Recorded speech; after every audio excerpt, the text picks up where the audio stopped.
Hey everybody, it's Auntie Teresa, TT Teresa, Tia Teresa, Auntie Resa, and just plain old Resa. And I am here this week saying Happy Easter! Happy Easter, everybody. And happy belated birthday to Nolan and to Titus. I hope you both had a wonderful 6th birthday. 6 kisses. The story that we're going to read today from the Jesus Storybook Bible is not the next story, but it is specifically a story about Easter. Okay?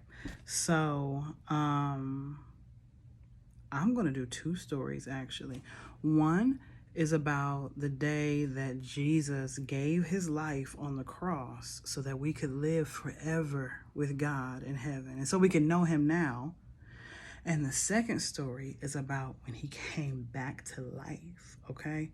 The best thing about these stories is that they're true, okay? So the first one will be kind of sad, but in the second video, very happy, very, very happy, okay?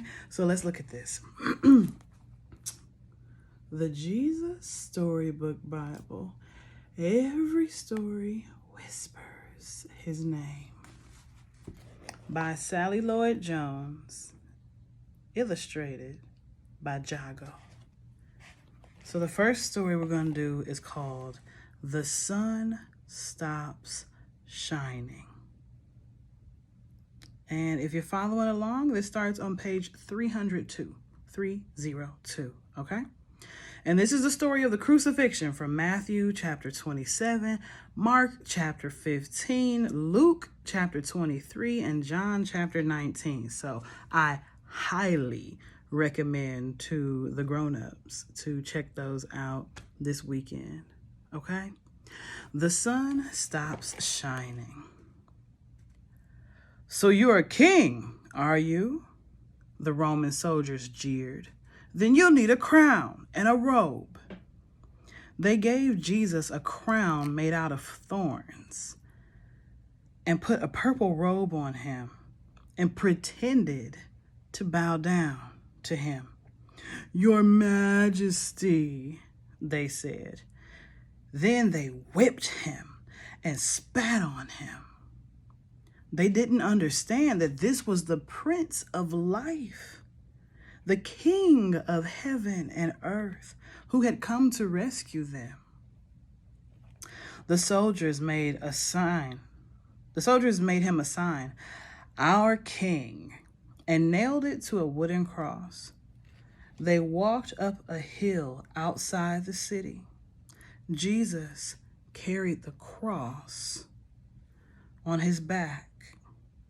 Jesus had never done anything wrong, but they were going to kill him the way criminals were killed. I'm going to show you the picture. So you remember when we were talking about Jesus being born? This is after he grew up. We'll read some more stories about what happened between then, but this is the reason he came. Turn the page. They nailed Jesus to the cross. Father, forgive them, Jesus gasped. They don't understand what they are doing. You say you've come to rescue us, people shouted, but you can't even rescue yourself. But they were wrong. Jesus could have rescued himself. A legion of angels would have flown to his side if he'd called. If you were really God's son, then you would just climb down off that cross, they said. And of course they were right.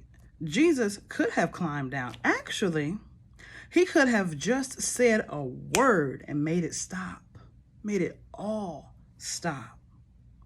Like when he healed that little girl and stilled the storm and fed 5,000 people. But Jesus stayed. You see, they didn't understand It wasn't the nails that kept Jesus there. It was love. Papa, Jesus cried frantically, searching the sky. Papa, where are you? Don't leave me. And for the first time, and the last, when he spoke, nothing happened. Just a horrible, endless silence. God didn't answer. He turned away from his boy. Tears rolled down Jesus' face, the face of the one who would wipe away every tear from every eye.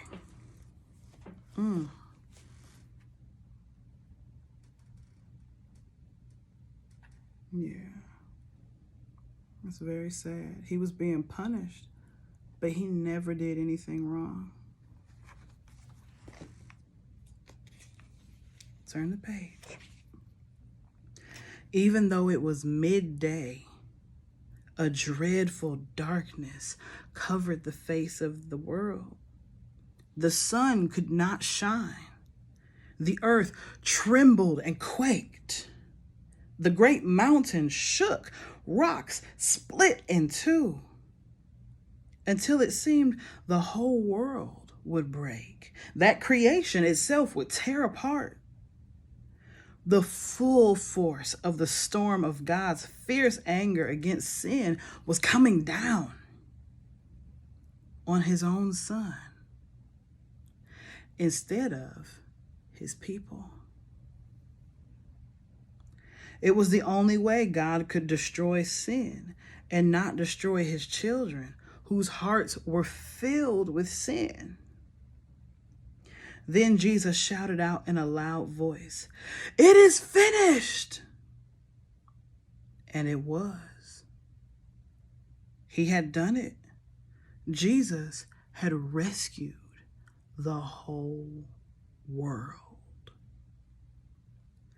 "Father," Jesus cried, "I give you my life." And with a great sigh, he let himself die. Strange clouds and shadows filled the sky, purple, orange, black, like a bruise.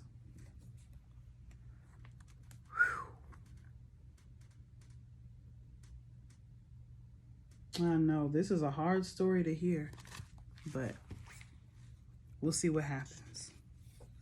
Turn the page.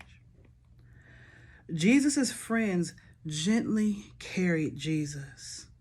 They laid Jesus in a new tomb carved out of rock. How could Jesus die? What had gone wrong? What did it mean?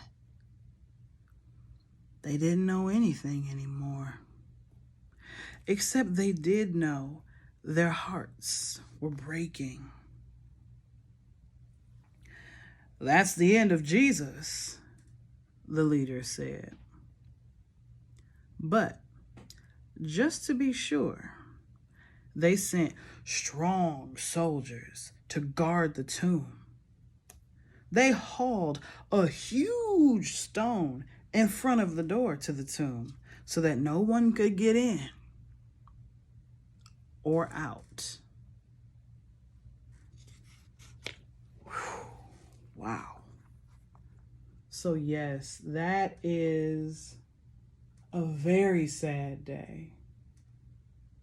Jesus, the perfect, holy Son of God, died because God was punishing him for all of the wrongdoing that all of us, yeah, you and I, had ever done or would ever do.